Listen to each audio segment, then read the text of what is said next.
नमस्कार साथियों, मैं डॉक्टर दिलीप सारन। हमारे साथ आज डॉक्टर उषा बाटू जी, प्राकृतिक चिकित्सालय बापू नगर जयपुर से। आज हम अर्थराइटिस, गठिया जिसको बोलें, जोड़ों में दर्द, उसके बारे में आज रोमेटिक अर्थराइटिस क्या होता है उसके बारे में हमारे डॉक्टर उषा बाटू जी आपको बताएगी। कुछ आसन बताएंगे, कुछ आहार के बारे में बताएंगे। डॉक्टर उषा बाटू जी बताएंगे। नमस्कार, मैं डॉक्टर उषा बाटू, प्राकृतिक चिकित्सालय बापू नगर से। आज हम बात करेंगे रूमेटाइड अर्थराइटिस के बारे में, जिसे सामान्य भाषा में गठिया भी कहते हैं। आजकल ये जो गठिया है आम समस्या बनती जा रही है। पहले ही उम्र के साथ होती थी कि जब हम 30, 35 या 40 के बाद में देखा जाता था तो जोड़ घिस जाते थे, और जो उम्र के साथ होने वाली एक समस्या थी। लेकिन आजकल हमारी जो दिनचर्या हो गई, हमारी जो फास्ट लाइफ हो गई, जैसा हमारा खान पान, जैसा इन्वायरमेंट है, तो वो सारी जो चीज़ें आजकल, ये चीज़ें हम जो युवाओं हैं उनमें भी हम रूमेटाइड अर्थराइटिस देख सकते हैं।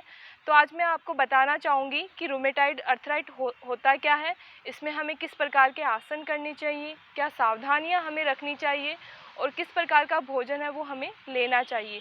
तो हम बात करते हैं रूमेटाइड अर्थराइटिस पे।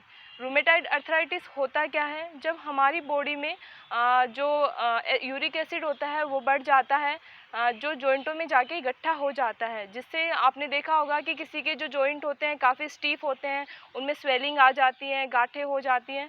जब ये इसकी कंडीशन बढ़ जाती है तो आपने देखा होगा उनके हाथ पैर वो काफ़ी सिकुड़ जाते हैं, उनकी शेप बिगड़ जाती है, हाथ पैरों में विकृति सी आ जाती है, वो उनका चलना ठीक से नहीं होता, मूवमेंट ठीक से नहीं होता। तो ये सारे रूमेटाइड अर्थराइटिस की वजह से होता है। इसके और भी सिम्टम्स हम देखते हैं, उनका जो डाइजेशन होता है वो ख़राब हो जाता है, कभी उनको कब्ज़ रहती है, कभी उनको दस्त होता है, साथ में शरीर कमज़ोर पड़ जाता है, और उनके शरीर में कमज़ोरी उनको महसूस होती है, वो चल नहीं पाते, बैठ नहीं पाते। तो ये सारे रूमेटाइड अर्थराइटिस के लक्षण हम देख सकते हैं। तो आज मैं आपको बताना चाहूँगी कि हम इसे कैसे बचें, किस प्रकार का हम भोजन लें, और सर आपको बताएंगे कि इसमें कौन कौन से योगासन हम कर सकते हैं।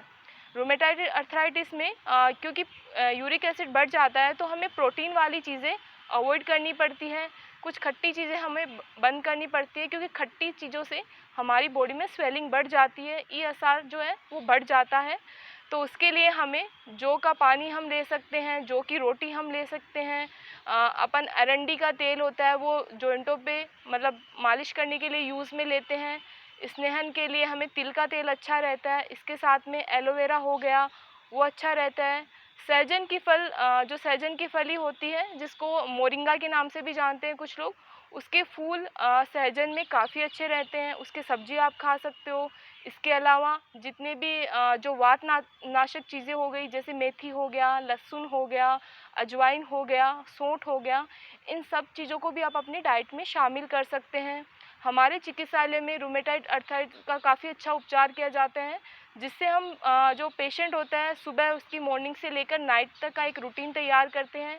क्या सुबह उसको हम मेथी पानी देते हैं, नाश्ते में हम उसको अंकुरित देते हैं, लंच में उसको हम मिक्स आटे की रोटी देते हैं, और रात को हम उसको फास्टिंग करवा के इस चीज़ को दूर करते हैं। अब मैं सर से बोलना चाहूँगी कि वो इसके बारे में कुछ योगासन हमें बताएं।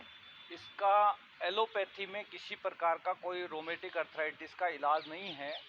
डॉक्टर साहब ने बताना एक आहार श्रृंगार का जो काढ़ा होता है वो भी बहुत ही अच्छा कारगर होता है। आहार श्रृंगार का यदि काढ़ा रूटीन में यदि 4 या 5 पत्तों को उबाल के 1-1.5 कप पानी में यदि रूटीन में लिया जाए तो भी बहुत ही रोमेटिक अर्थराइटिस हो तो ऑस्टियो अर्थराइटिस दोनों में अच्छा कारगर काम करता है।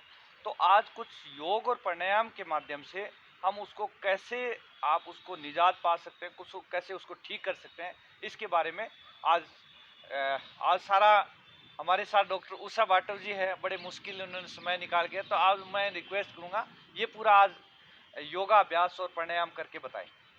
मैं आपको बताना चाहूँगी कि कुछ ऐसे सूक्ष्म व्यायाम, क्योंकि इसका जो रूमेटाइड अर्थराइटिस होता है इसका सारा इफेक्ट हमारे जॉइंट्स पे होता है।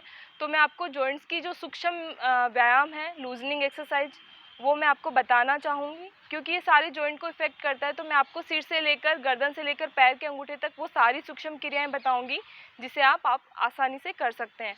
शुरू करते हैं गर्दन से।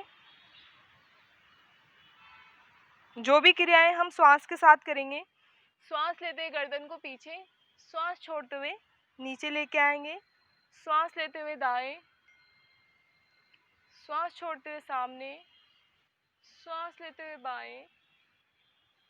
इस प्रकार 5 से 7 बार हम गर्दन की ये क्रिया कर सकते हैं। साइड स्ट्रेचिंग, कंधे का व्यायाम, दोनों हाथों को कंधे पे रखते हुए पूरा गोल घुमाएंगे, आगे से लेकर पीछे तक पूरा सर्किल। जितनी बार हम सीधा करते हैं उतना ही विपरीत करना है। ये आप 5 से 10 बार ये क्रिया कर सकते हैं। एल्बो जॉइंट की कोहनी के व्यायाम,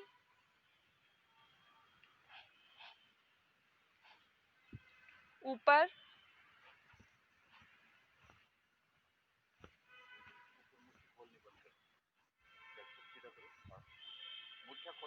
मुट्ठी खोलेंगे, बंद करेंगे, मुट्ठी खोले, टाइट बंद करें। इससे जब मुट्ठी हम बंद करते हैं, खोलते हैं, तो ब्लड सर्कुलेशन इम्प्रूव हो जाता है। अगला व्यायाम अपने जो रिस्ट जॉइंट का है उसमें अप डाउन, मुट्ठी बंद करते हुए, अंगुलियों में गैप रहेगा। अगला मुट्ठी बंद करते हुए रोटेशन, सीधा फिर विपरीत। इसी प्रकार कोहनियों का, आर्म का, मुट्ठी खोले, बंद करें। इससे हमारे कंधे से लेकर हाथों तक पूरा ब्लड सर्कुलेशन अच्छा हो जाता है। चेस्ट का हम बताना चाहेंगे, दोनों हाथों को इंटरलॉक करते हुए सांस लेते हुए सामने, श्वास छोड़ते हुए नीचे। दूसरी स्टेप माथे के सामने, फिर नीचे लेके आएं। तीसरी स्टेप बिल्कुल स्ट्रेट, हाथों को सीधा, फिर श्वास छोड़ते हुए नीचे लाएं। इससे हमारी लंग्स की कैपेसिटी भी अच्छी बढ़ रहती है, इससे ऑक्सीजन लेवल बॉडी के अंदर अच्छा होता है। अगला हम व्यायाम बताना चाहेंगे आपको पैरों का। दोनों पैर मिला लें, दोनों पंचों को लंबा ताने, फिर अपनी तरफ खींचेंगे। 10 से 15 बार ये क्रिया आप कर सकते हो। रोटेशन, पैरों को गोल घुमाएं, क्लॉकवाइज, एंटी क्लॉकवाइज। घुटने का हम व्यायाम करेंगे, घुटनों को टाइट करेंगे, फिर ढीला छोड़ेंगे, फिर टाइट, फिर ढीला, टाइट, फिर ढीला, टाइट, फिर ढीला। हिप जॉइंट का, इस एक्सरसाइज से आपके हिप जॉइंट में मूवमेंट होती है, इससे हिप जॉइंट में जो यूरिक एसिड जमा होता है वो कम होता है। अगला व्यायाम, एक हाथ से पंजे को दूसरा हाथ घुटने पे। अभ्यास, जो भी हम अभ्यास करें शुरुआत में धीरे धीरे करें, ज़्यादा जोर नहीं लगाएंगे, क्योंकि स्टार्टिंग में आपकी जोड़ों में स्टिफनेस रहती है, जकड़न रहती है। ज़्यादा जोर से आप करेंगे तो दर्द बढ़ सकता है। जो भी क्रियाएं करें धीरे धीरे करें। अगला आसन हम करेंगे स्ट्रेचिंग, धीरे धीरे करेंगे।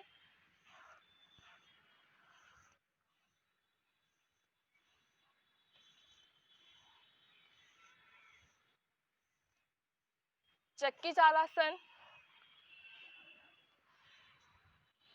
जितनी बार सीधा किया जाता है उतना ही उल्टा, विपरीत।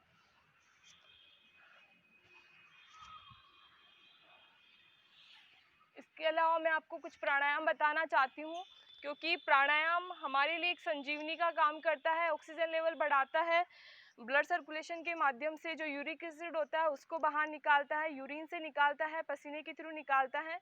तो मैं इसके लिए आपको कपालभाति बताना चाहूँगी। कमर गर्दन सीधी रहे, आंखें बंद। इसमें आप केवल नाक से श्वास लेंगे, श्वास लेनी नहीं है, केवल श्वास निकालने की क्रिया होगी।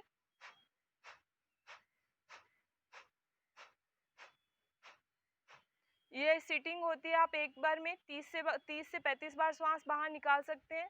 इस तरह से आप इसके 3 साइकिल करें। अगला प्राणायाम आपको बताना चाहूँगी, अनुलोम विलोम। राइट को बंद करें, लेफ्ट से श्वास लें, फिर लेफ्ट को बंद करके राइट से निकालें। इस प्रकार अल्टरनेटिव श्वास की क्रिया चलती रहेगी। आप 5 से 10 मिनट सुबह शाम दोनों टाइम इसका अभ्यास करें। नमस्कार। हमारे चैनल को यूं ही आप सब्सक्राइब करें, लाइक करें, बढ़ाते रहें। इससे हमें भी मोटिवेशन मिलती रहेगी आपके पास में किसी भी बीमारी की सही सूचनाएं पहुंचाने की। नमस्कार।